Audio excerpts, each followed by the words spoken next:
All right. As we had scheduled, the 1:30 start time, we are right on time. Apologies to all those waiting online for us. Let's get into it. I should have my agenda open. Operations, we got a quick update. It's kind of hot, so how's the AC, HVACs rolling? Well, the good news is most of the kids are out of school. Yeah. We're holding up all right. Obviously, we're prioritizing a lot of our efforts into year-round schools. And then we're prioritizing as to when schools come back online. So our modifieds and our college academies and everything else that start a little bit earlier. But there's not a lot of time. So we're trying to get after everything. What's the year-round start date? I don't have I don't that. know what it is. I mean, we'll have track fours that go out towards the end of, track fours go out here Wednesday. They'll come back in July. If anybody knows, they can yell it out. Track 2, 3, and 4, All right, when? starting right now. Yeah. But the track fours start back up in, July 8th. there you go. Okay, got it. So, yeah, I think we treat the single tracks like year-rounds anyway, because we just have those small windows in time. Yeah. So, yeah, so we're focusing on what we know. We did just hire a new director for energy and physical plant. Mr. Lou Nealon is coming to us from UNC Pembroke. He's doing a good job so far. Nice. Trying not to drown him in details right away, but he's picking it up quickly, so he's going to be a strong asset for the school system. Nate doesn't want to say he was my maintenance director in my former district, so I'll say it for you, man. You got a good reference. I was going to say, good Yeah. reference there, solid reference. And unfortunately, one of our boiler technicians is re-retiring. He did 30 years, and then he went out and did the private sector for a little while, and he came back to us, and now he's going to retire to stay. But that'll be a loss for us. Otherwise, we're just finishing up the fiscal year, trying to get as much taken care of as we can, and as new contracts get approved, as they're routing right now, we'll dive into the rest of it.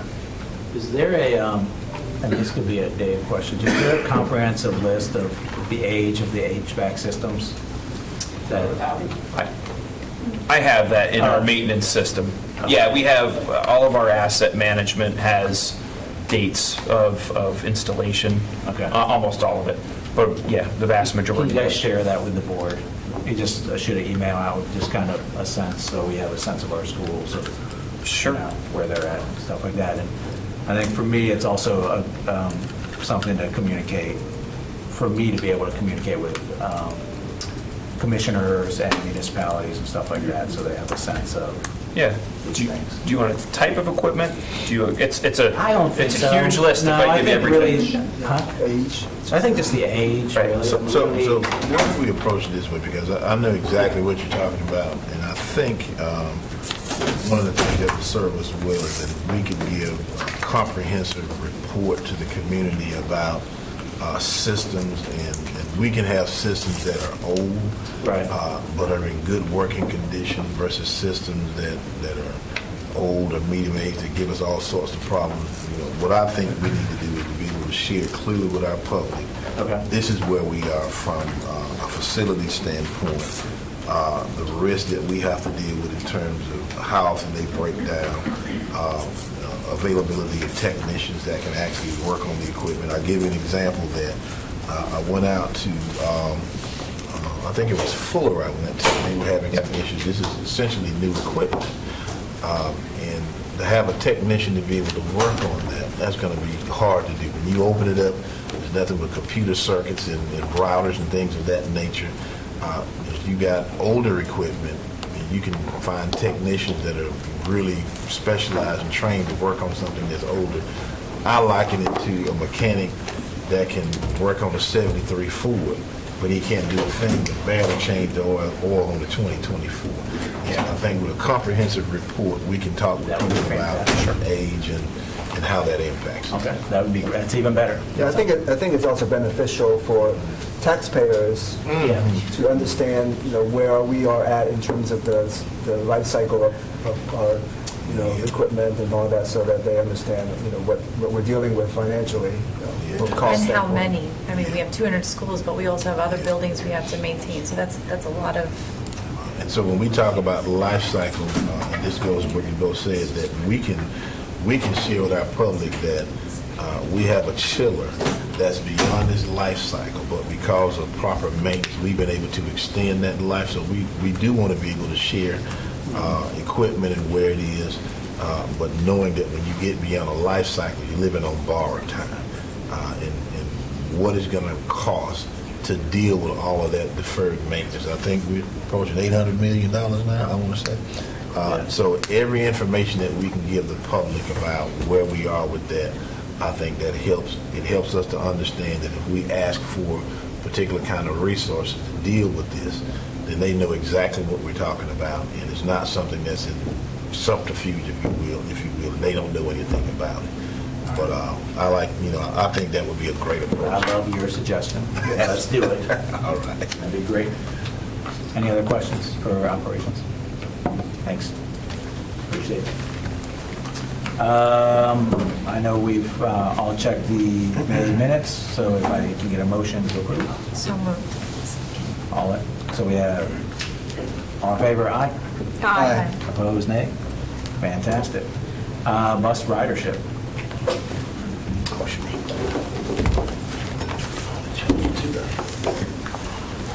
They can know if this works. One of these wasn't working. Good afternoon. Thanks for the opportunity to come talk to you a little bit about a new technology we'd like to add to school buses. It's just simply a bus ridership system, and it really is simple technology that will scan a student on and off the bus, so that we know, which students rode a bus on any given day. It'll help us with how many riders we have on each buses each day. That'll help us out significantly to have immediate information for our bus routing team so that they can make adjustments to routes, because it's hard to make adjustments and add maybe a stop to a route if you don't know exactly how many riders are currently riding out of the assigned riders that you have. It'll let us know where students got on and off the bus, which I think is going to be a real enhancement to safety and that sort of thing. It'll also help us know when students are trying to get on the bus they don't belong on, that they've not assigned to a bus, because that in turn creates its own problems with lost students in a parent's mind that, I don't know where my student is, they didn't get off the bus, but they rode home with Sally, and we'll be able to tell that because, they will scan on the bus, and hopefully at that point in time, we can check an electronic roster on the bus to say that Sally, she doesn't belong on that bus. So we can check with administration to see what's happening and not maybe let her board and put her on the right bus to go home. And eventually, I think a really nice feature to the system is that we believe, and we're still working on this with our GPS company that we're purchasing the system from, to see if we'd be able to piggyback the Here Comes the Bus system, which is the parent app, so that as the students scan on and off the bus, it sends them a notification and lets them know that they got on the bus, where they got on the bus, when they got off the bus and where they got off the bus. And so a parent, who's still at work in the afternoon, would know when their students scan off the bus in the afternoon and that they're home and that sort of thing. So again, I think all of this, is an enhancement in safety, to our bus riders, and I think it's an interesting add to the buses. The other requirement that we have annually is to report to DPI our ridership. So we do a count across 1 week's period, normally in the fall, and we report that to DPI, and as most of you know, that plays into our funding formula. That's one of the variables that they consider in determining how efficient we are with our bus operations within the district. So we feel like rather than doing the manual count and putting that burden on bus drivers, we'll be able to get the electronic count from this system, which will help out as well.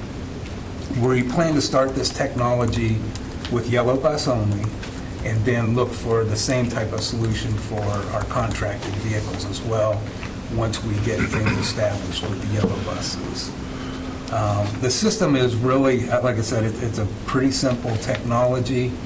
There's 3 components to it. There's the actual scanner. It's about this big that we would add to the bus at the entrance of the bus so that the students can scan. There's the software behind the scanner, which is already a part of our current contract with our GPS system, or our GPS provider. So there's nothing to buy there. We've already got that included in our current contract. And then there are the rider ID cards themselves.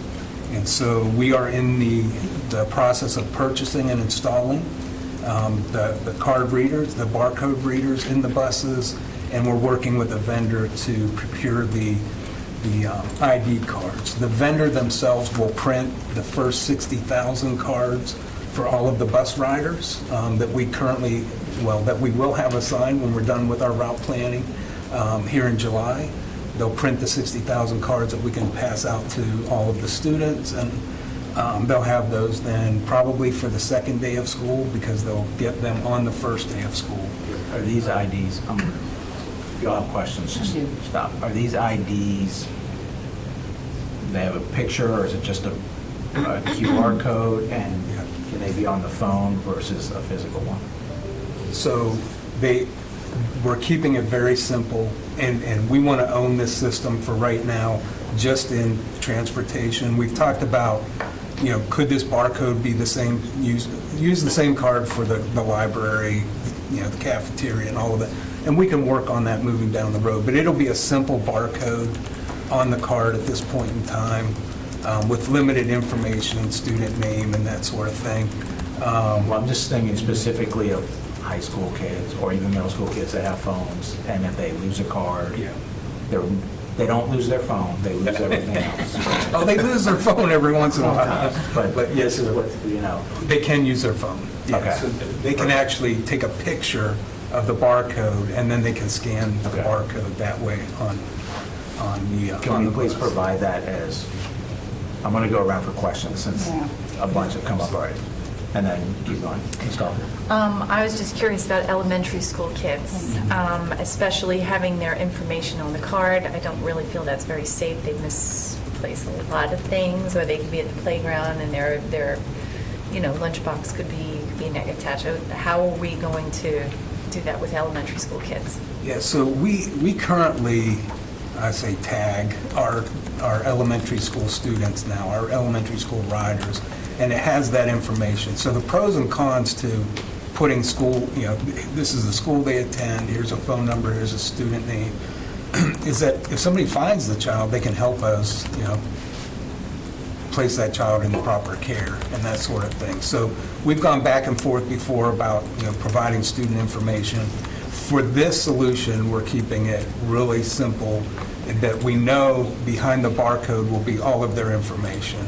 So honestly, I don't even know that we have name on the card, and that we've gotten to that point yet, but I know the front of it's going to be a barcode, and the back is just going to simply be a reminder to the student that you need this card to board a Wake County school bus. So we can work out the particulars with all of the appropriate folks within the district as to whether or not we still feel we should put any additional information on the card.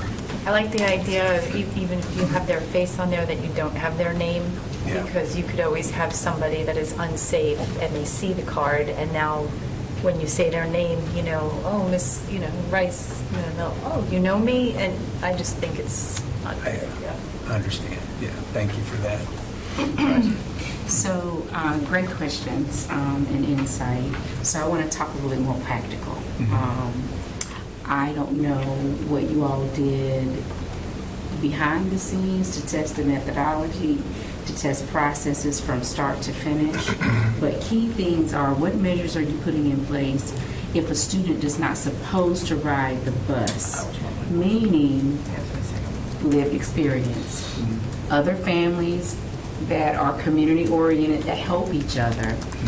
We send the appropriate note, as many of us probably have done, say that my child is allowed to ride with such and such home today, right? Which takes care of the well-being of the child until the parent gets off and things of that nature.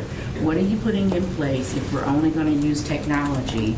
How are we bridging the gap to make sure that what's happened from the classroom, from the home to the school to you on a bus, to make sure that the student can actually ride the bus if we're only using the technologies? Again, I start with that one first. Yeah, thank you for that. That's a good question.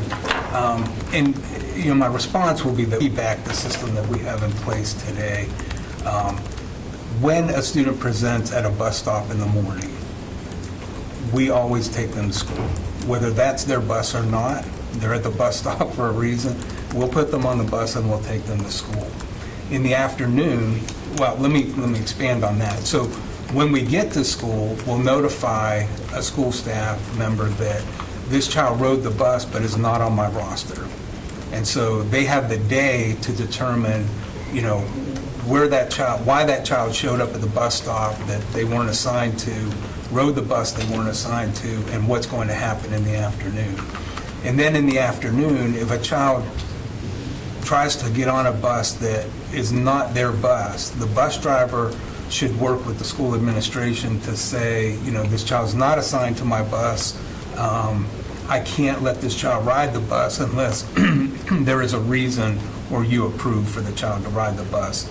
And then they have to provide the instruction. The system works, in my opinion, very well. I think our APs who handle transportation at most schools understand, the safety value of students riding the bus they're assigned to. Not only, do they need to be assigned to that bus to ride it by law, it's a safety feature too. So our APs know that if they're going to put a child on, at a parent's request, on a bus that they're not assigned to, they're to walk them out to the bus and give the bus driver instructions as to this child can ride, they're going home with Johnny, and they'll get off at Johnny's stop, and that sort of thing. And they have to provide them with what we call a temporary bus pass, because we feel that brings us in compliance with them now being assigned to that bus to meet the requirements of the law, so that if something happens during transport, that child is identified as a rider through that bus pass rather than being technically assigned in our routing system. I think that sounds really great, a great process. What I would really like to see is to make sure that process is actually followed through from top to bottom. Because just because things happen and we're just being living in reality of how we have a plan of what things are supposed to look like, but on the ground that's not what happens. And what happens is that we get the phone calls about when it doesn't happen, particularly a lot with transportation, and making sure that everyone's on the same page. So I don't know what that looks like, Dr. Taylor, with making sure the new changes with transportation are directly informed by our administrators, so that there is no gap in between understanding what we're supposed to do. And then I think I'll just end with, you answered the question about what we use for scanning with the ID CAD. I guess as a mother of 4 boys, and I love boys, I'm concerned too about what happened. Not so much as concerned about what's on the card, because I know we can make that very minimum, but what happens when the student forgets the card? Because I hear you say, we won't let a child on the bus if they're not supposed to be on the bus. What happens when the kid forgets their card? I don't know if you're a parent. I don't know how long you've been a parent. I've been one for about 30 years now. And they forget everything. Period, point blank. I don't care what age or group or whatever they're in, they're going to forget their card. Some children every day, populations, my ADHD families that may understand me more than anyone, they're going to forget their card. My question is, will they get on the bus at the bus stop and in the afternoon? Are they getting on the bus? So the answer is yes. Okay, perfect. When they get on the bus, we have the ability to manually add the student to the bus with this system as well. Okay. So the bus driver will be instructed to do that. But we will work with school administration to make certain that, we curtail the not having the card, to swipe, because the whole point is for it to be quick and easy, and that's what. Yeah, and that sounds great in theory, and I'm not trying to be rude or anything. That sounds really, really great in theory, but the reality is, teachers can't even get children half the time with their parents to turn back in their weekly folder, let alone remember a bus ticket to get on a bus every day. So I'm hoping that transportation understands realities and work with families in the process. I'm not saying that it can't be done. I'm looking forward to what we think can happen, but in reality, again, I've been a recent mom, most of us are still parents in the system. The reality is, children don't remember, parents don't remember, they all forget, including their lunch boxes, and we definitely want our babies to eat. They forget them. We run it back from wherever we are across town to bring it to them if we can, and I'm just saying reality, and my concern is behavioralism. My concern is the attitudes of our bus drivers, the attitudes of our parents, the attitudes of our students, the attitudes of our teachers. When these children forget something, how are we going to protect them emotionally because they forgot? Because it's going to happen. And that's really, honestly, my whole heart's intent is to say, how are we going to protect our babies emotionally? Because they're going to forget these cards, and they're going to forget them often in reality. Yeah, so how do we protect them emotionally? That's a really good point, and we know, and we're expecting to have to reproduce cards because they'll misplace and they'll lose them, and we factored that into the number of ID cards we have.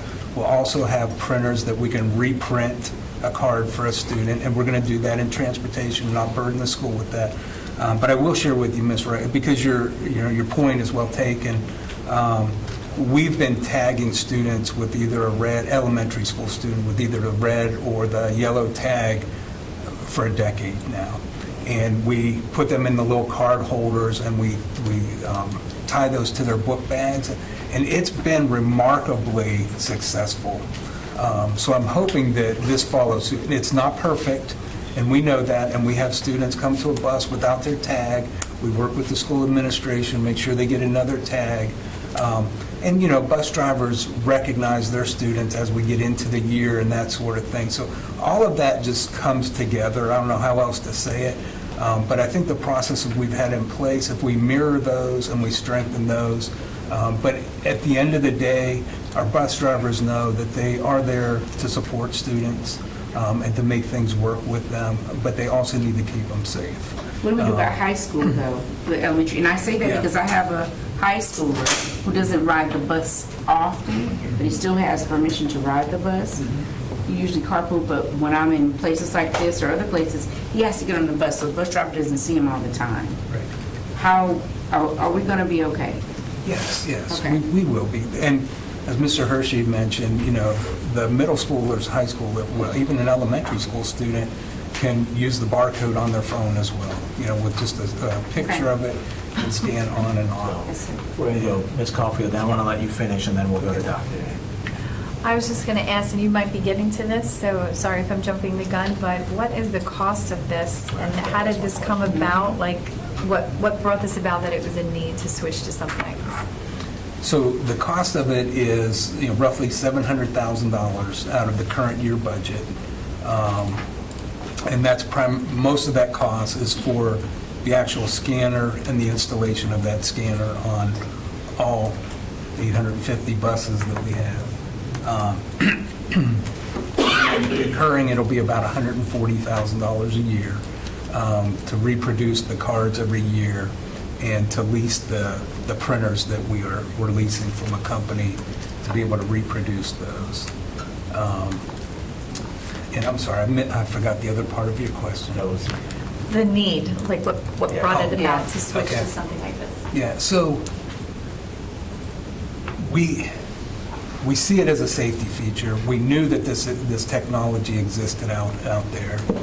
And we just got to a point where we now have the bus tech support within our department to be able to help implement a system like this. Those positions went vacant for a long time. We just had no applicants. And so we've been able to fill those positions. So now that we're fully staffed there, we felt this was a good time. We had the money at the end of this school year to actually purchase the system. And we've been wanting this system for years. Our routing team has been wanting this system for years to help in knowing how many students are actually riding buses, I had mentioned before, so that they can add or know how many students that are actually on a bus so that they can make those route adjustments. So I think that's... Yeah, and I would just add, having worked with Mr. Snidemiller back many years ago, this is something we looked at 5, 6, 7 years ago, and just one kind of data point, if anyone has spoken with a parent at 5 or 6 p.m.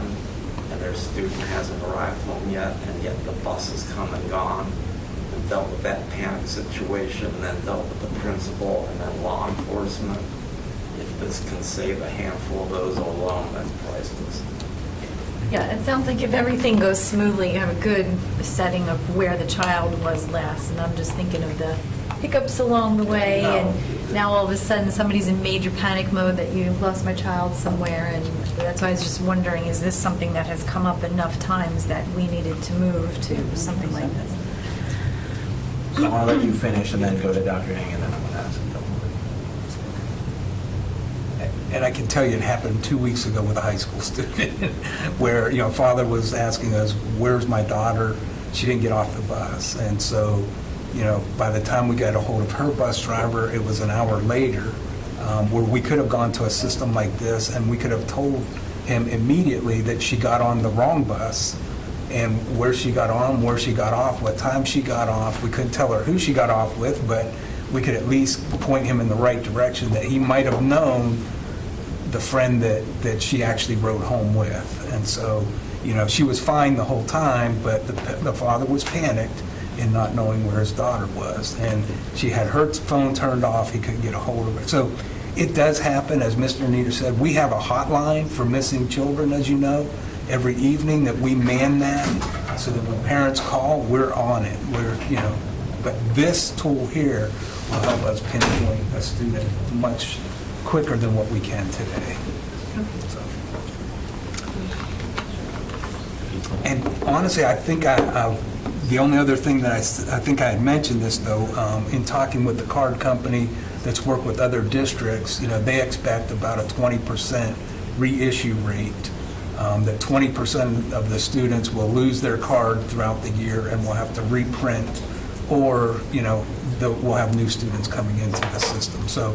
We've planned ahead so that we have the cards for replacement and that sort of thing to make certain that all students will have a card when they need it. And then I was just opened up for questions. Dr. Ng.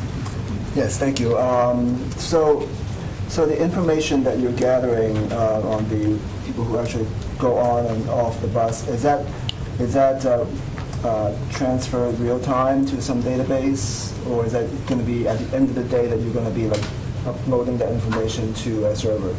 So it will be immediate access to be able to see that data, but it will be on the server that we house our GPS system. And will the principals be able to access that information in real time? That's a really good question. So we do have a feature where they can track their buses, coming to and leaving their campus and that sort of thing. So everything that we are implementing, we would like to be able to give them access to. I don't know why they couldn't have access to it. It's probably we haven't gotten that far with it, but that's a great question, and we will look to give them access, certainly. In fact, like I said, we want to move to where any parent that has the Here Comes the Bus app has access to their child's information real time. Because, principals may be the first person to be contacted if a parent is concerned, right? So, Yes, sir. and then, is there a possibility that another person can use that card? Absolutely. I mean, I guess they could. There's no photo, there's no ID on it, and unless the bus driver knows that student. So if you were using my card, getting on a bus with a substitute driver that doesn't know those students, I would say absolutely. That would pass the check. So I don't know that we have a catch for that other than visualizing students and saying, I don't think you belong. I'm not trying to poke holes in it. No, it's, But at the same time, I'm thinking through all these processes, and then, is the bus driver verifying when the student comes on, is there the verification on something that they have, or, I'm trying to think through all the possibilities. Somebody who gets on the bus with another person's card, somebody who doesn't have a card, or somebody that chooses not to have a card. Is it required to have a card, or is there a way to opt out of it? All those questions I had in my mind. those are good questions, and I think we'll work through those. But, it's not foolproof. I know. We'll do the best we can. The thing that I always think of is, as I had mentioned, our bus drivers get to know their kids, And I think that's the biggest thing that we've got going for us, on making certain that students are on the right bus. This is another tool to help aid that, especially if I'm a substitute driver. But I do have to assume that if a child scans onto the bus and they're on my roster, that is that child. We don't check an additional ID or anything, just time. It's not feasible to do that in real time. So, any other questions? Otherwise, I got it. Well, just on that, so it's not going to have a photo ID of the child? No. Because that seems like that would be very easily, you have my card, well, it's my Yeah. card, how would they know? Nobody reads their barcode. And having the face allows the bus driver to say, this is your card, you're in the proper place with the proper card, So, but no name. before you answer that, where I was going to go is, how many different IDs and check-ins do we have in our schools now? And with that in mind, because you mentioned, well, maybe it could be used for other things, from not just a sustainability aspect, but just a practical aspect, has there been a conversation with technology and about these IDs that some schools have? I don't know if every school even has one, about that process for creating just one. So this is my ID to get on the bus. I actually agree that a picture is a better idea with the barcode, because a picture doesn't give any information other than It's your face. Yeah, and we do have substitute drivers, so it is going to make it more challenging on a consistent basis to know. But has that conversation happened about, and do we have a sense, does anyone have a sense in the room, like how many IDs or check-ins we have at various schools? I don't have a sense for that. I don't know if anybody else does. It's at leisure sometimes, so some schools will create the IDs for students. One year they might, the next year they may not, to have it. It used to be, and again, this is in the last few years, some kids, I know that my son still has one, and it varies about what admin kind of wants to do versus us being consistent across the board. Why we couldn't have, if you want to do IDs, I'm not really for all this ID stuff, but if we're going to have the ID stuff, then we need to make something that's consistent across the board, that everybody has a school ID for the duration of their school, but we have student assignment that changes a lot. So every year, then, I'm assuming that the staff should be responsible for taking the picture at the school level. However, whoever central office we have to go, or the route. I'm just saying, I just only know what students have done in the past. If they have a school ID, with that school ID, you should be able to, with the barcode in the back, you should be able to scan for lunch, you should be able to scan for the bus, and we should have a interactive system where there's one card for one student for everything they need as a Wake County Public School student. And without question to me, and I know this is outside the scope of transportation, but it's got to be not that you take a picture of it on your phone. that's fine for this to start, but that you have the app or the barcoding used to scan your phone. Because that's what everybody does for everything now, and they it can is. have all the information. And even if I lose my phone, there's less of a chance of somebody hacking into my phone to get that information than if I just drop my ID and then somebody's using it. So this is kind of more for you that, in this direction. Yeah, and I'll go back to Mrs. Wright's point that I know that as a district, we don't have any specific requirement for IDs, and I know that a lot of schools may do that through the person that takes photos for their school. And so I think we even had the conversation about things that we might want to put on the back of an ID, different warnings, labels, and things of that nature. So that's one aspect. The other part is, even though transportation is looking into this app, and I know Liz can certainly share some of this, but this is something that we would also have technology to be able to vet, to see how that fits into the larger technology platform that we Right. have. So that's something that we would be certainly looking at as well. Real quick. Just as related to this technology, they scan, if they're not supposed to be on the bus, does it say, like, there's a big loud noise that says you're not supposed to come on this bus? So, I'm not exactly sure what, we're still in the process of working with the vendor to see what it's going to look like and what we'll show on the pad on the bus. It was sold to us that you will be able to check the rosters on the bus as they scan on. So I'm not exactly sure what that looks like, but yeah, I like the buzzer idea, that'd be great. I just want to make sure we're not ordering, spending $700,000 without knowing, like, hey, this is exactly how Mrs. Rice's point, to Ms. Caulfield's point. Go Ms. Caulfield and then Ms. Evans. So real quick, I just wanted to say, if we are going to do this centralized ID card, consistency seems to be like a pop-up word that keeps coming up. If we do something like that, in other meetings, we did talk about putting hotlines on the back. So I if think- we're going to do that, I'd like us to do it all at once. And I think that's a conversation that we have to have, but allow staff to have first, or as part of this on their own, with Dr. Taylor and the chiefs and that sort of thing, and security. And then we can kind of have our discussion as a board. Ms. Evans? So a few things. I wanted to confirm the $700,000 is largely to install the scanners on the buses. It won't be that every year. No, Is that yeah, we're correct? Okay. purchasing that. And I am in favor of the system-wide, ID cards. That makes the most sense to me, and I agree. It should be for the bus, for the library, for the lunch, all that.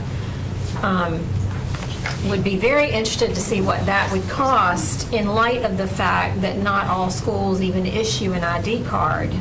So I can't imagine the scope. I have no sense of how many do and how many don't. Is it a dozen schools that issue them, or is it more than half? Yeah. So that's a whole interesting conversation. And then, Mr. Snodmiller, I'll give you a little support in the sense that I agree with all the safety concerns. That's why I was quiet, because those were my questions, and y'all asked them before it got around to me.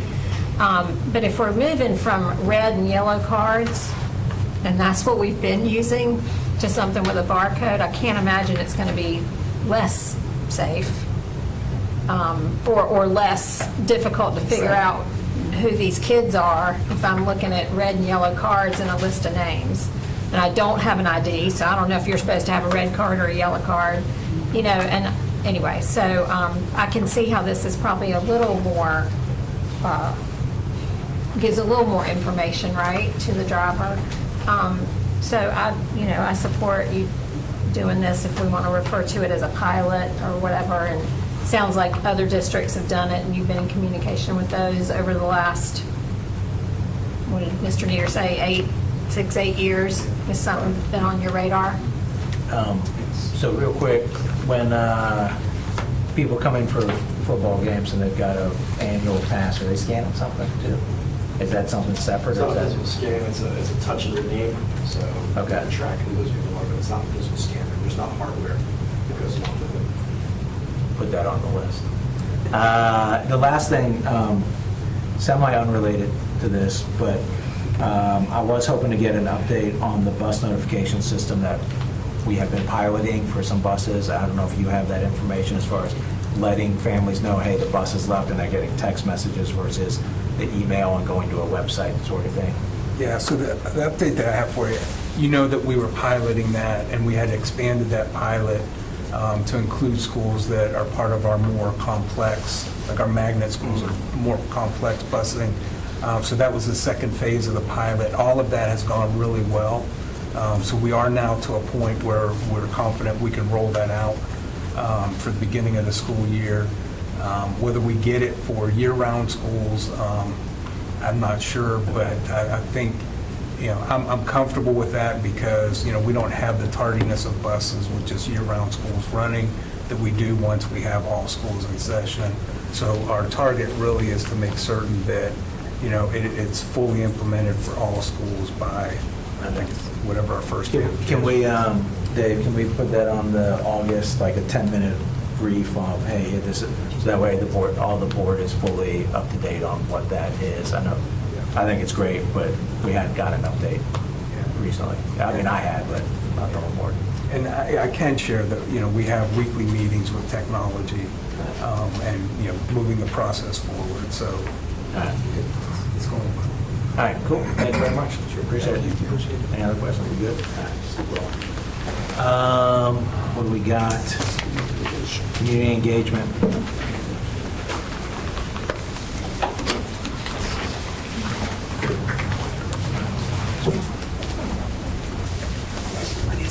Good, as soon as you're ready. I want a snack and then come back out. While we're getting started. Yeah, you gotta just put it on view. Oh. I forget. Yeah. Okay. So staff is here to bring you awareness of public engagement sessions that we're doing with Rollsville Middle School families and Pine Hollow Middle School families. We are looking at potential calendar conversions for the schools. As you look at our long-term projected growth, we do not need the multi-track year-round calendar or capacity seats that are available to these families in this area long-term. And so we're reaching out to them. I put this website up here because this is the best website, kind of like Student Assignment uses their website for all things student assignment related. For these discussions, we have given these to parents, and this is where we really want them to go to get information. We have a recording of the first session that we did last Thursday. We have another public information session, virtual public information session tomorrow evening from 6 to 7:30. Also, will be posted there as well. We have a thought exchange open as well for families to go and provide input. Initial feedback is pretty balanced. You have, depending on where your students are, they're considering track 4 only. If they want some calendar alignment with their elementary feeder schools, other families would prefer to have traditional calendar school for middle school, so it aligns with the high school. So we will be bringing additional feedback to you in the form of the AI that we get from this session, similar to what we've done for student assignment feedback results. We'll give that to you during the next meeting. We can bring this to you to a board work session in July. Staff has been looking at this information for quite some time. And so this isn't something that we've thought, hey, look, we're going to start doing this in a one-year bubble. Just to kind of walk you through some slides that we've used over the last year. There's a 6-step process. We are in step 6 of this process. But just to recap, as Susan shared with you recently, step 1, the annual enrollment forecast. Okay, this is where long-range planning, Marcella Rory and her team work with municipal managers, planners, getting data and information that project out 10 years what our enrollment's going to be. Okay, so that's work that we start well in advance. We use that data then to identify where do we have growth, where will we not have growth. And this map, as you're familiar with this, as well, really highlights where that growth is coming. Wendell and Zebulon areas are continuing to grow, as is our southwestern area. After we look at that information, then we do our next year's projected crowding. This is the facilities utilization report that you get generally in February, March. And again, this is the second step in the process. We're looking at that next year's crowding.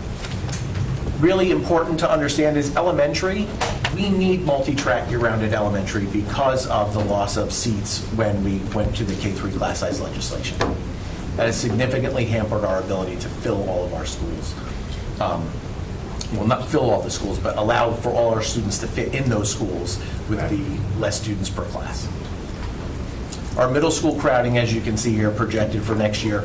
Yellow means that they're right in that sweet spot. They're between 90 and 100% utilized.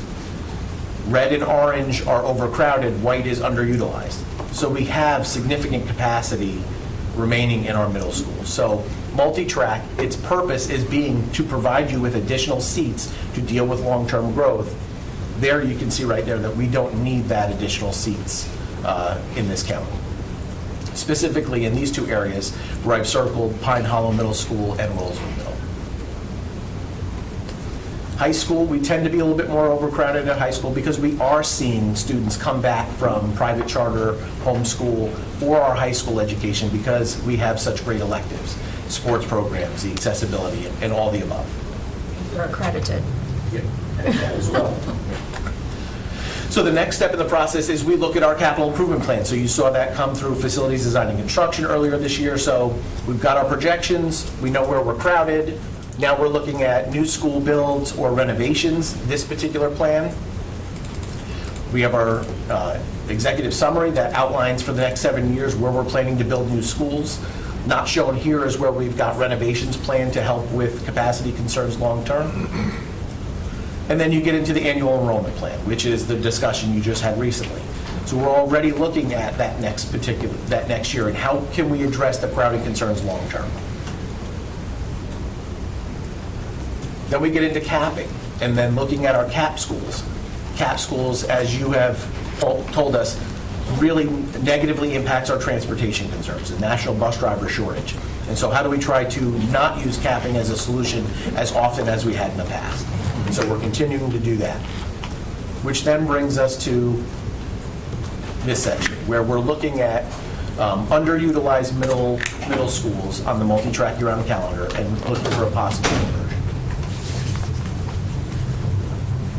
Middle schools, well, multi-track year-round schools offer us 25% more capacity. So the purpose is for the additional capacity. And as I shared, we lost over 9,000 seats as a result of that K-3 class size legislation, which is the equivalent of over 13 elementary schools.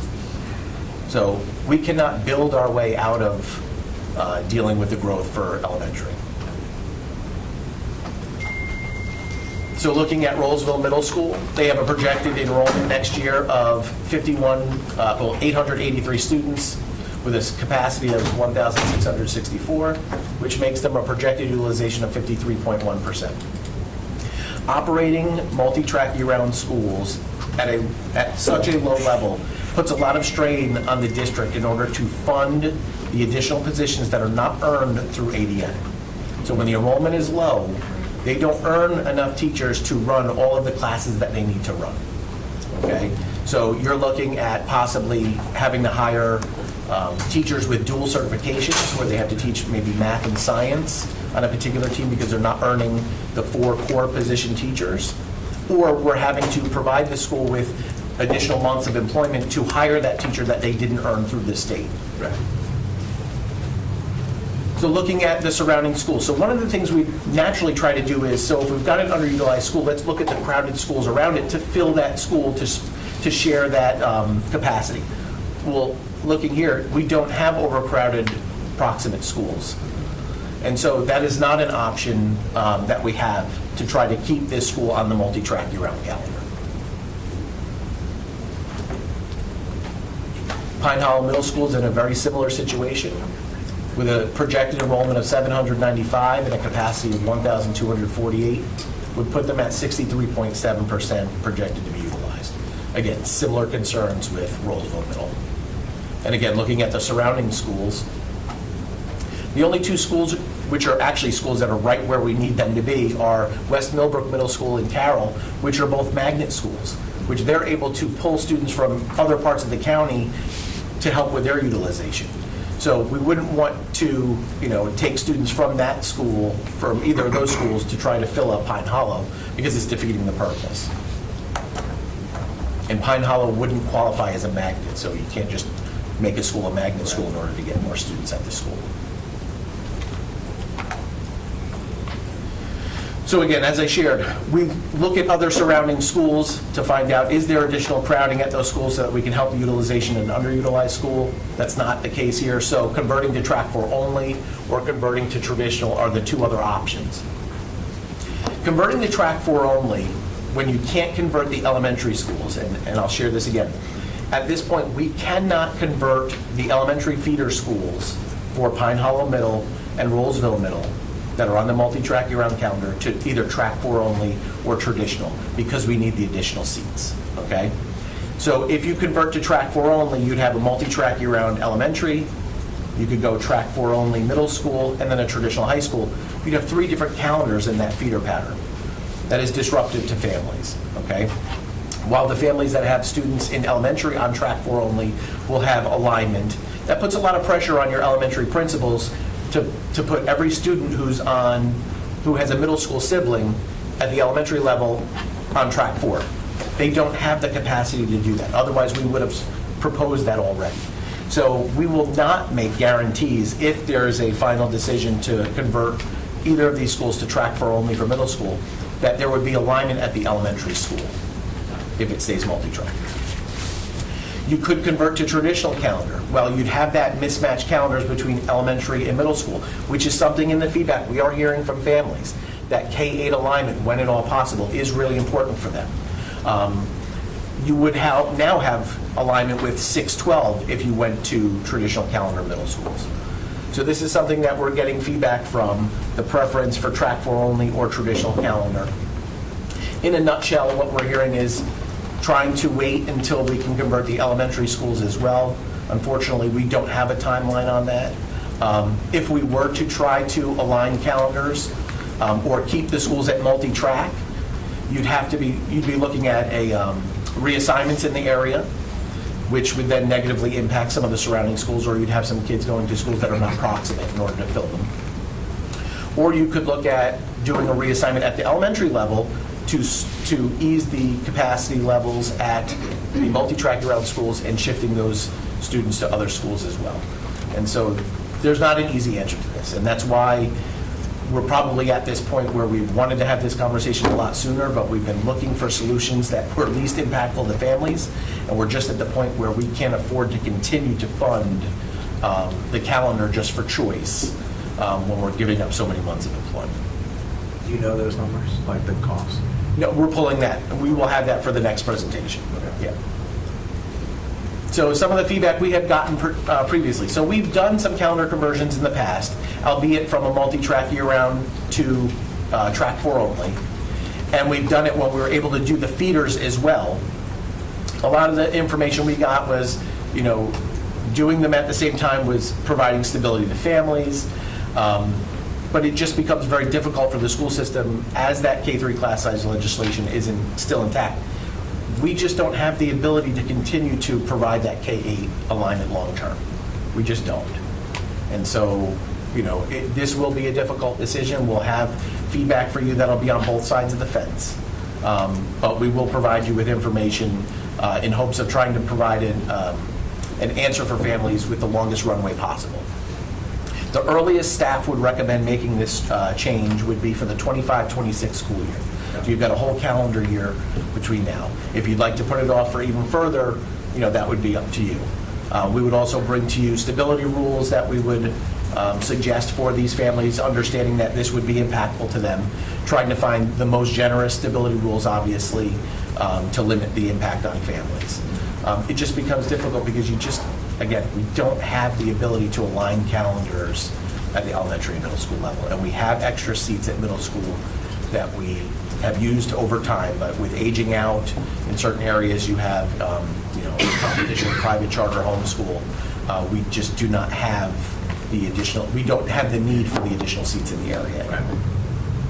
Okay. All right. So next steps, we would like to find out, so how early would you like to make a decision on this? We have, our information sessions will end this week. We can bring back to you information for the July board work session. If you'd like to make a decision at that point, we can do so. Just knowing, though, that, the longer we wait for a decision, if 25, 26 is the goal for the change, you're just lowering, easing that runway that you're giving parents, but we can certainly work with you on a timeline. In the past, we have done calendar changes from multi-track to single-track as late as February of that year before the school year starts. Staff, for our recommendation, would like to do it sometime this summer if you're going to give it for at least a whole year, because that gives us time for planning for budget purposes as well. So when you do the presentation in July, potentially, that'll be up to the board chair. I'm seeing a yes, okay. Do the presentation in July. Thank you. Would that be the best time for questions and everything like that? I mean, I don't know what you're expecting here right now. Yeah, I think for time purposes, we can wait to have questions. If you want to funnel questions through the facilities chair, and then you can share them No, with I me, think- we can make sure we have them addressed for the Well, I next think presentation also as it's well. important that the representatives, the board members who represent these schools in particular, have the opportunity to email you directly on these. Okay. And I think one of these is yours, right? Yeah, Roseville and is then- mine. I'll be on the call tomorrow for sure. And Pine Hollow is Chris, I see. So it's important that Ms. Caulfield and board chair are present for questioning. So, are you good with that? Yes, I do have a question Yeah, that I go wanted to ask.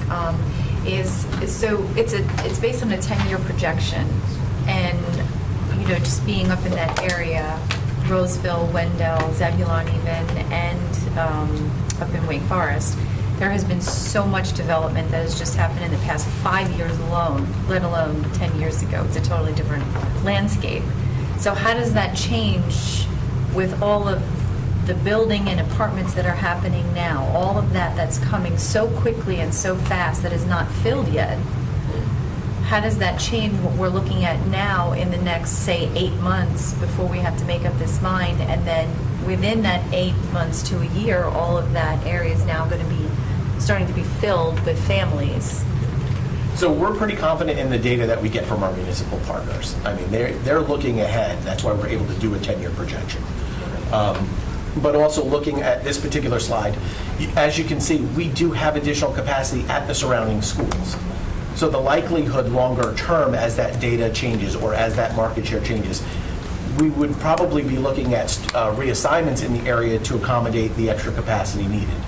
Operating on the multi-track year-round calendar, again, running at such a low level, it's really hard to operate because you are having to move students on different tracks to align with elementaries, or you're having to provide the additional months of employment for schools that just can't fund those positions. You're not funding 12-month specialists.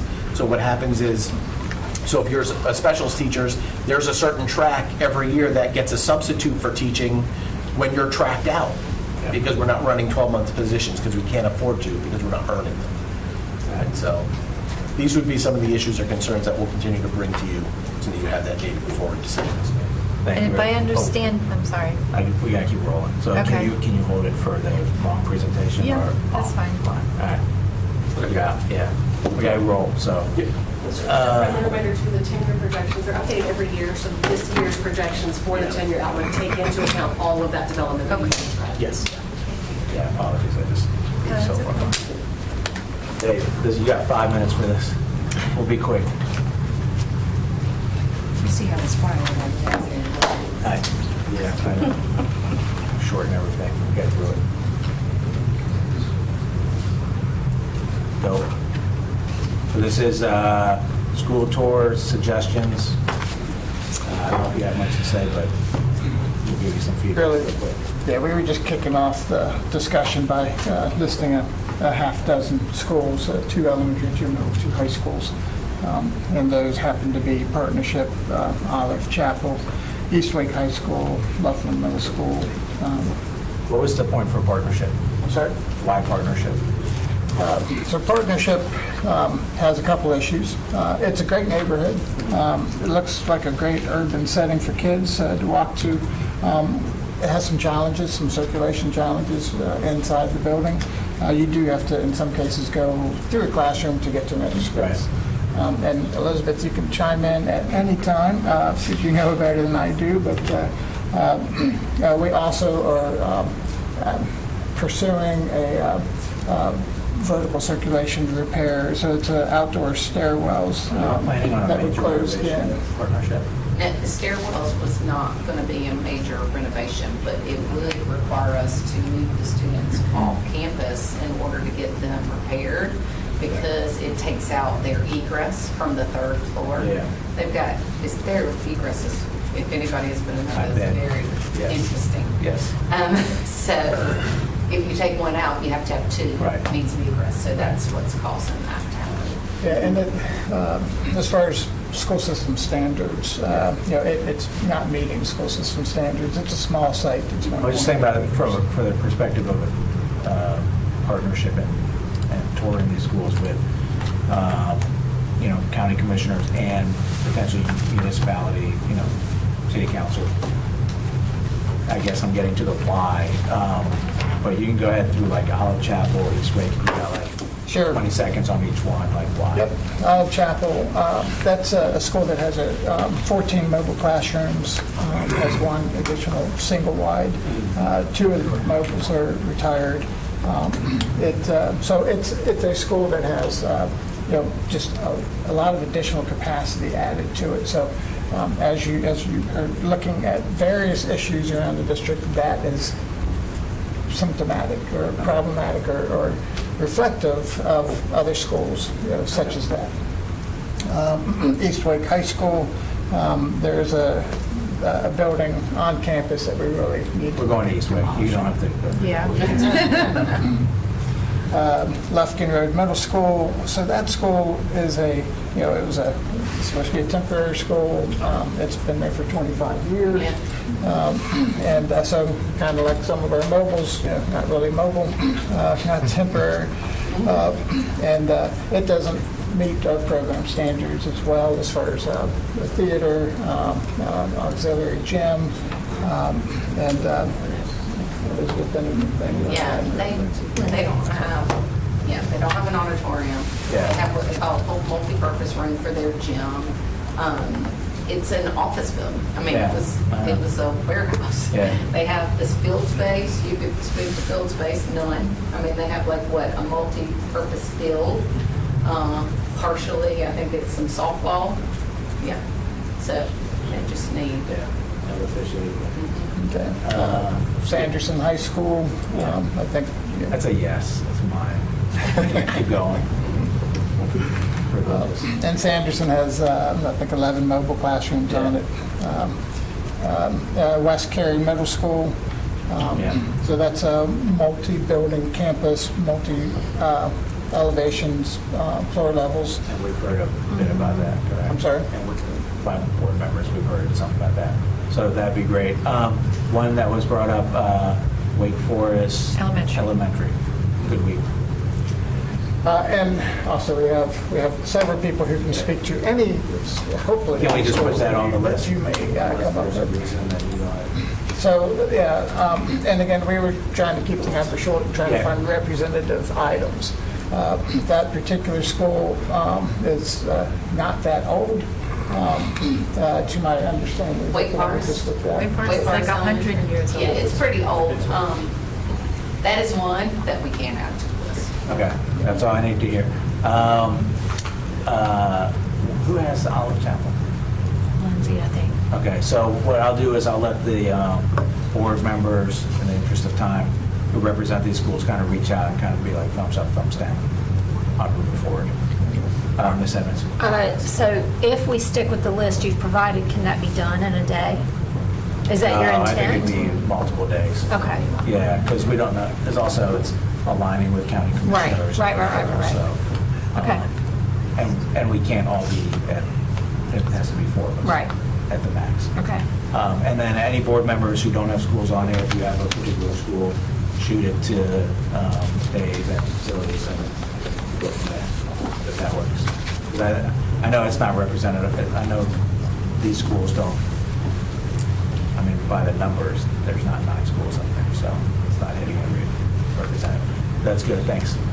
We just got to keep rolling. I think I'm waiting for you. Yeah. We have 26 minutes to get through these 2 things. I think we can do that. We can do it. I think I can do that.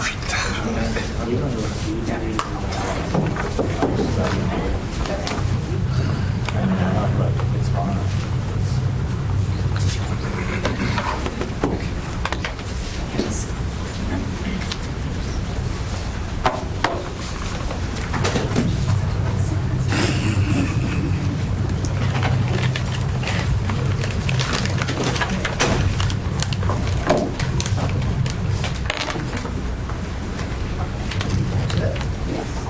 All right, good afternoon. I appreciate the opportunity to bring Northgar Middle School to you, to the committee. With the committee's indulgence, let me just kind of skip through the introductions, but I do want to introduce Alice Reese, who's the site planner, senior site planner. She'll be presenting part of this. And of course, my name is Shane Webster. I'm a senior facility planner at FD&C. And of course, you know Dave and Elizabeth. All right, just real quick, the schedule.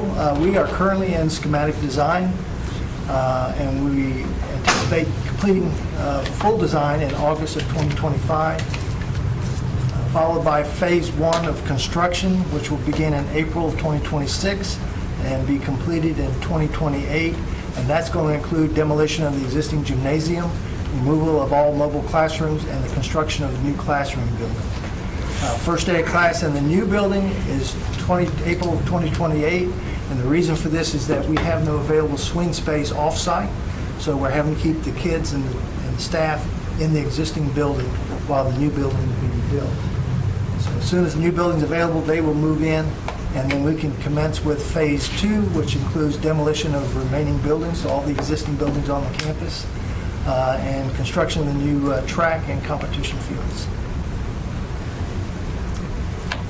Just real quick, we have an image of the existing site to refresh everyone's memory. Our property is bordered on the north by Curtis Drive, on the west by Johnson, east by Bryan. Sorry, we forgot the pointer today.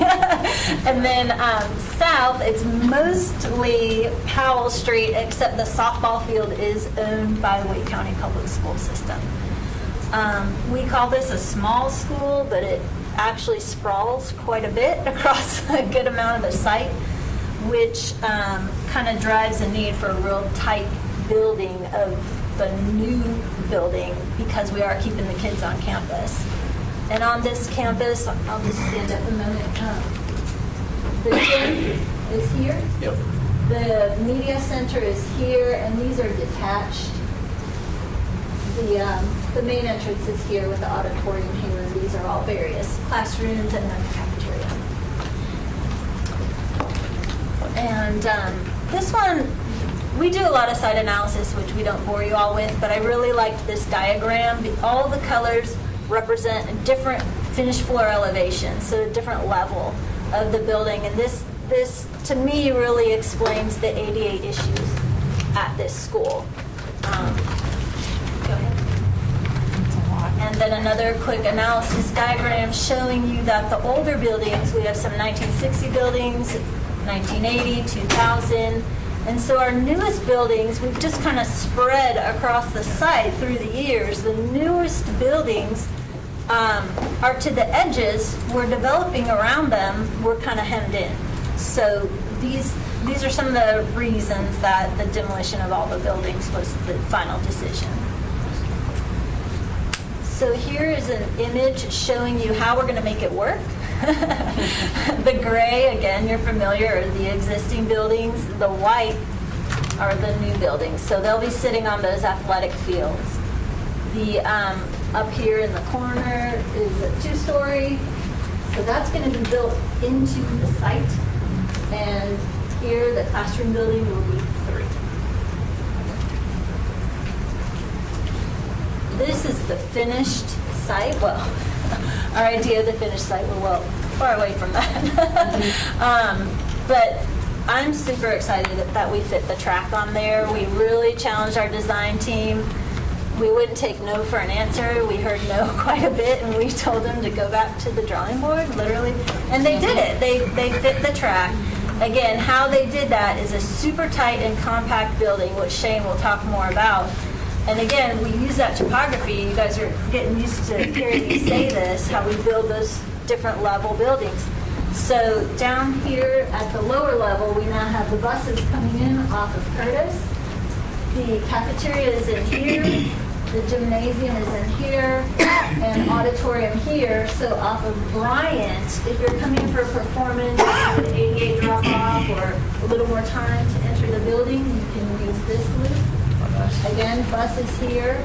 Now this is the main entrance at the higher level. So all your carpool and your staff and visitor parking is at the higher level. Then also very exciting is the track steps down, so that's kind of mid-level. And we again get to use that slope for spectator seating. Yep, and the other thing I like about this is there's a retaining wall, it's not without a retaining wall. But this one here is a great opportunity for branding of the school. So that's the site. Awesome. Okay, thanks, Alice. Let me just begin by saying that a couple weeks ago, we held a visioning session with staff and with students to kind of introduce this project to them and kind of get feedback and some guidance, and I think that went well. And last week we held a community meeting. We invited community members from the surrounding neighborhood to come to the school, and we made the presentation that pretty much that we're showing you today to them and received some of their feedback. As Alice kind of went over, there are some challenges about this site, and obviously, you know, one of the challenges is a very tight site. And not only that, it slopes about 40 feet from south to north where the new building is going. So that's a bit of a challenge as well. And unfortunately, the gymnasium is in the area where phase one is going to have to occur. So the gymnasium will be the first building to go down. So they're going to be at a loss for a facility for physical education. But we were able to meet with media specialists and with Brian Denglenning to talk about that. And we've got a solution, we think, that both parties have agreed to. And so we're going to be able to, or what we're planning to do, is take the media center and convert that into a temporary gymnasium, if you will. And then we'll create a new media center within the existing building as a temporary media center. So anyhow, those are some of the challenges that we're working with other staff members to overcome. But on the lower level, as Alice was saying, that this is the very north end of the site. It's the lowest part of the site, so we put the largest massive building in that location. And so you have the gymnasium, the auditorium, and dining in that lowest part of the site. And so those are generally two-story spaces. And what's interesting about this layout is that we had very limited space on site, which we struggled with. And so we decided to do a couple innovative things that we haven't done in other schools. One being we've sort of borrowed the gymnasium design from Broughton High School, where it's a two-level gym, because we're just running out of real estate. So we decided to utilize that extra capacity, volume, if you will, inside the gym for seating, but also for other things. We'll talk about that in a minute. And then also in the auditorium, we had decided to go 2 levels on that one as well. Again, to shrink the footprint so that we can get this building on this very tight site. All right, on that lower level, we also have the dining and outdoor dining as well.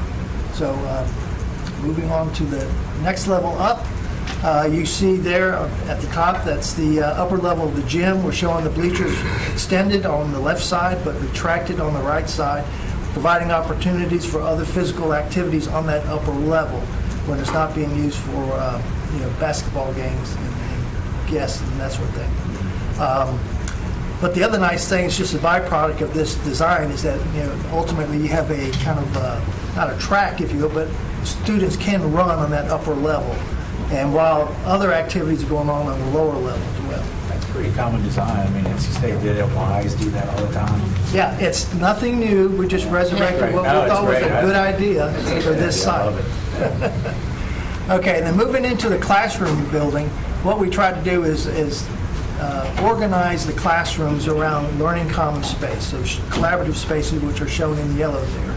They're surrounded by the classroom clusters that we have in the building. Now, this is the main level, and at the bottom where you see the arrow says carpool entrance, that is the main entrance into the building. You will enter in through the security vestibule. The administration is just to the right there in that darker blue, and student support services across the hall just above it in the lighter blue. And of course, all the greens are the classroom spaces. All right, one level up, second level. In the very middle is that dark yellow-orange color is the media center. And so that was a strategic decision to put the media center in the center of the academic core of the building. So making it accessible to all, but also in that position, it allows students to cross paths with the media center throughout the day, and hopefully to activate the media center. And again, on this floor, we're organizing classrooms around the collaborative learning spaces. Then on the upper level there, again, similar organization of the classrooms, but the two purple spaces are business labs. And what's kind of interesting about those two spaces is that we have some windows. That white space, big square just above it, those two purple spaces, is the second level or the two-story volume of the media center. So those fax labs will have windows that look down into the media center. It's kind of a nice feature there. And the media center will have windows bring in natural light into that space, and it will kind of be shared with those fax labs.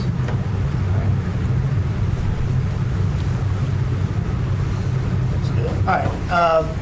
This is a 3D view, kind of looking from the front of the building at the lower right side of the image there. Looking to the left is the gym, the auditorium, and dining further back. And this is just kind of the reverse of it, where we're looking at the nearest to us is the back of the building, if you will. That's along Curtis Street with Bryant Street just to the left, and the academic building and main entrance in the building to the upper left. Okay, that's it. So I got two quick questions. Who's invited to the feedback? Like when you said we had to sit down, we introduced it to the public. The visioning session? Is that what you're The talking listening about? session, or yeah? Yeah, the visioning session. Yeah. Oh, Yeah. yeah, the visioning session was with the school was in, the entire faculty Yeah. was invited to that visioning And session. you said you had one for parents. Well, no, and we had one with students, a student group for the visioning session. Students that are at that school? Yes, sir. Do we ever have these sessions with elementary students and parents who are gonna be there as a way to? I don't know. Well, you did mention a community meeting. Yeah, we did. Yes, we had a community meeting Is where we that- made a similar presentation to this one. But who's invited? So we Yeah. send to 300 feet, addresses within 300 feet of the school, as well as to the principal, so she can put it out in their Friday. But that 300 feet is regardless of whether they have kids in the home? Correct. Right, and then with this school, we're going to have 2 more community meetings as required by the town of Garner. We have to go for a couple variances, and that radius is 1,000 feet, actually. So I know, okay, I get why you do that. Is there any way that we can start incorporating, because we have our middle school challenges throughout the county, inviting the elementary school families, take a look, or at least send something out to them, hey, we're rebuilding this school. And it maybe North Gardner is already at capacity, so it's not a thing, but as we talk about community engagement, and since this is not going to be rebuilt and for 2 years, all the students giving feedback are basically gone. Well, also, not just our students. Use our, I forget what that data is called, but define kids that may not be in the Wake County Public School System, but they will be of middle school age. Right. Because that is, we think. This is not just like to you, this is right. sort of to student We've talked about assignment that and before. communication. We need to do everything we can to market ourselves, and so we need to try to capture these folks and entice them to return to us or come start with us. So like whenever so by the way, I wanted to say I really appreciated Ms. Sharp's words at the end of the presentation last week when I was out of town, but I was listening, and you talked about our students currently in And I wanted to make it a point of this meeting to say thank you for saying that. And so as we do that and we renovate, can we please invite the younger families that are potentially out there? We know them, you know, whether it's elementary, middle, or high school, get them active, because they're the ones who are going to be there when the renovations are done. The last thing is, I can't tell if there are sidewalks in this neighborhood. It just sort of doesn't look like it. So I don't know if that community is interested in having a conversation about having better sidewalks and a way that kids can walk. Because you said it looks like it's in a good community. I mean, within a community, I don't mean to say good or not, but just there's houses around it, so it's walkable. So if we need to engage with Gardner to say, can we please make it more walkable? You know, I think that would be part of our community engagement. Absolutely, yep. And we will meet with Garner to continue that conversation. Yeah, I can't tell by looking at it. Ms. Caulfield? How many students is the new school going to hold? What's their capacity? Yeah, current capacity is 936. The proposed capacity is 936. Oh, okay. So are we building it with the same capacity that we have now? So it's not going to be for potential growth down the road? So we'll have the 936, but we are going to build in the flexible capacity. So we do have the 5 additional classrooms. 5 additional classrooms. 5 additional classrooms that we will build into the school, and that will give it 1,066. But that's going to be flexible space that they're going to use to be able to move kids in and out as they get crowded. Okay, so we're building the new school with the same numbers that we have with the old school. Am I understanding that right? It is, and also a discussion we had previously was for East Garden Middle School. So we recognize with Glenn's group, that we do have capacity concerns for this area. So part of the CIP addressed this concern, and that is that East Garden Middle School is also going to do a future project. Yeah. We're going to be able to increase the capacity there, because that site was a better site to be able to have more students on than this one. Right. So basically East Gardner will kind of get the overflow, or it'll be zoned at that point when that's done to accommodate the extra. So you'll have the additional capacity with East Garner, plus you'll also have the additional potential for multi-track year-round at North Garner to have additional seats. Okay. Currently operates on track 4. Oh, nice. Okay. Thank you. Thank you so much. Any other questions? Thank you all very much. Fantastic. Thank you. Stay there. If you could put up the next presentation. So by the way, we're going to go to about 3:05, 3:08, and then we'll take about a 5 or 8 minute break. Allow Ms. Edmonds to come back and get us going for policy. So about 3:15, 3:20. For the audience listening.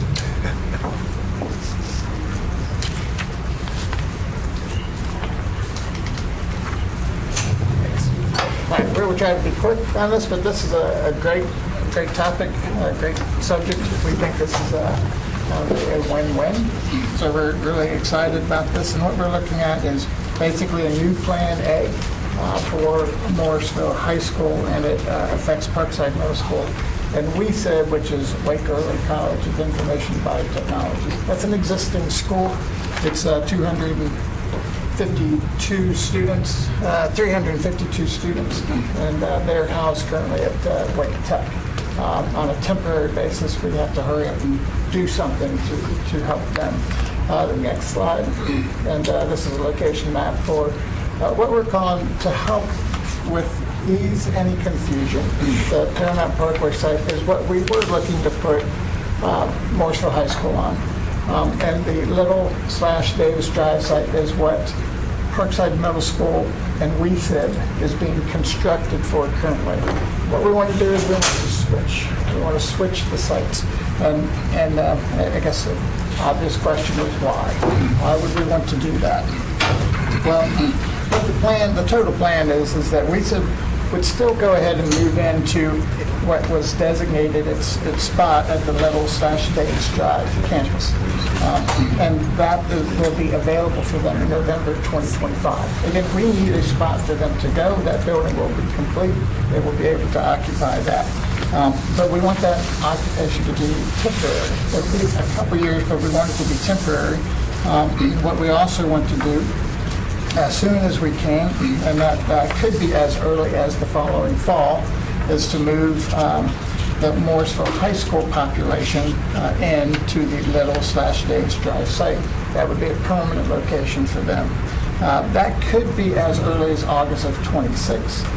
We have to work with the AHJs, the authorities having jurisdiction, on some zoning and other things like that, and see what the response is. We would also be designing and constructing stadium changes and parking changes to the Little/Davis Drive site. So, but that site, that was the middle school site and the Wiesib High School. So we changed the stadium from the middle school stadium to a high school stadium. And what we would also want to do, depending on the read of this proposal, is we want to, we need to stop construction specifically on the stadium now so that we don't waste money. So the sooner we can do that, the better. What we would also want to stop on site would be the area of the parking lot. The reason for that is we're going to change the parking lot, and we would have to build, we expect to have to build a parking deck there again. We want to save money, not waste money by building a parking deck, building a parking lot, and then have to tear down some of that. Also, we would be designing and constructing the new Wiesib location, and high school and the Parkside Middle School. That would be at the Paramount Parkway site. That's what was going to be the Morrisville High School site. That is adjacent to Wake Tech. So the planned benefits, Leah, are that, so as I mentioned, Wiesib needs a home as soon as possible. They would be able to move in just like they were originally planned to do, to be moving in, and then the permanent home would be over at Wake Tech. There's a strong connection between Wiesib and Wake Tech. Again, of their 352 students, 11th and 12th grade students attend school at Wake Tech. That's how it's going to be for the future. And the 9th and 10th grade students will be on this campus at the Wiesib campus. The school administration and teachers do need to go back and forth. So it's great for them to be located beside Wake Tech. That's really where it wants to be. Also, as far as high school capacity needs, Glenn, do you want to talk about that? So on the original site, we were only going to get approximately 1,200 students. That growth that's in the area would far exceed the trailer capacity that we have on the two campuses of the most likely impacted schools, which would be Green Hope and Panther Creek High School. We have about 1,500 seats in trailer capacity for those schools.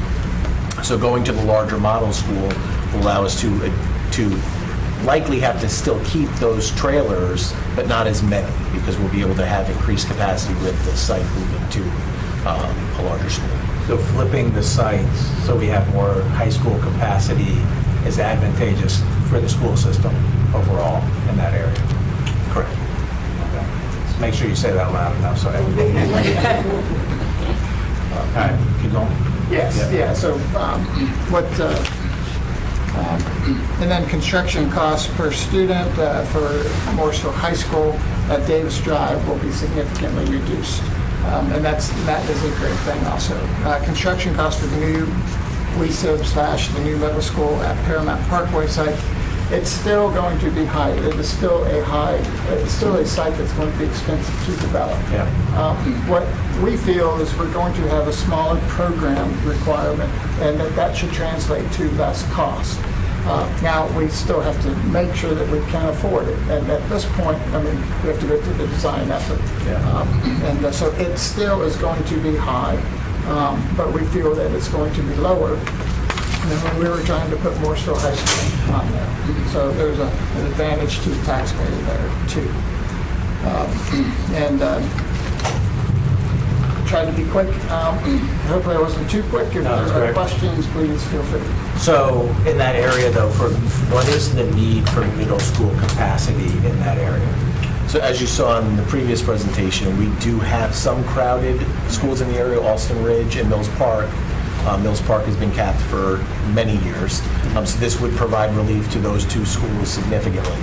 But we do have the option for reassignments in the area to local schools that have available seats. So West Cary, Reedy Creek. So we'd be adding, so the middle school would be about 1,000 students potentially? Have to look to see what we can fit on the site first, but we do have options. Plus the year-round option. Yeah, so you have the ability to use year-round to gain additional capacity if needed.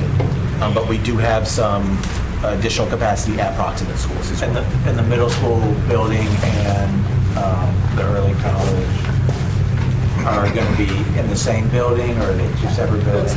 Or is that part of that, what we're going to go through that process? Yeah, it's expected to be similar to the approach that was taken previously. Okay. And if there's any economies or any reason to do it differently, we can look at that. But again, the smaller footprint, the better. And the smaller footprint of a middle school doesn't open up, there's no other land, right? So even though it's a smaller footprint than what the high school would be, that's still where we're going to be building.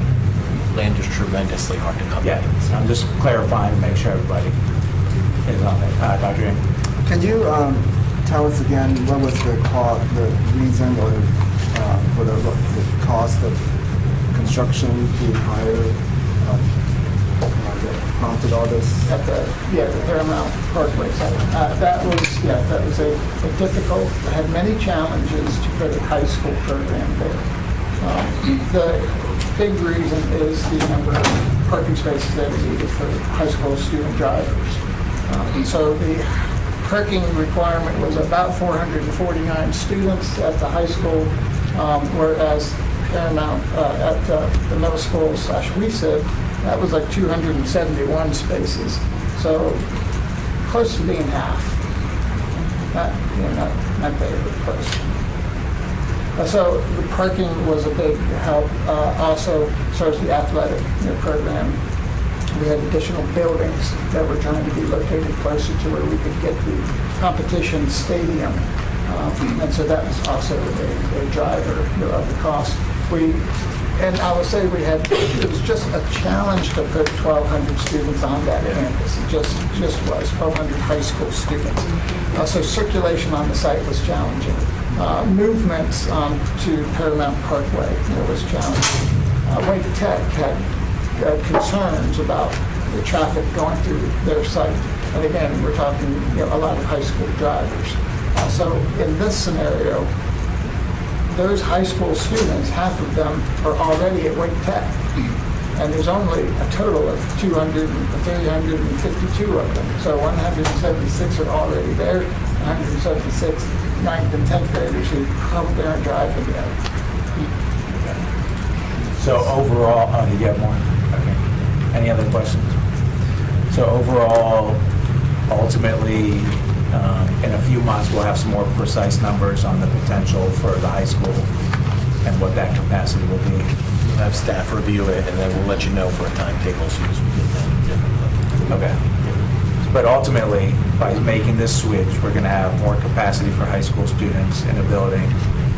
We're still going to get our capacity for middle school, and we're going to do it all for a lower cost. Yes, and faster for the high school, which is what the pressing need is capacity-wise. Yeah. I just am emphasizing the cost part because we have our budget, we know, how much we ask the county for, and sometimes people think that we're spending and we're just spending and not thinking about it, but this decision was, I don't want to say largely driven by the financial aspect of it, but that was a significant factor, and the board made it clear that, we were looking for alternatives, and I think y'all done a great job with this and going through the process, and I want the taxpayers to know that we take it very seriously when we're doing these buildings, and we're looking at other options, and I think this is the first time you guys have like switched sites maybe? And you don't have to answer that now, but I'd be curious. But I just, you know, just want to applaud the staff for going through the work and, you know, let our constituents and our residents know that we do take that seriously and think about those things. So, anyone else? Thank you very much. And we're skipping new business, and I don't have anything else, so this meeting is adjourned.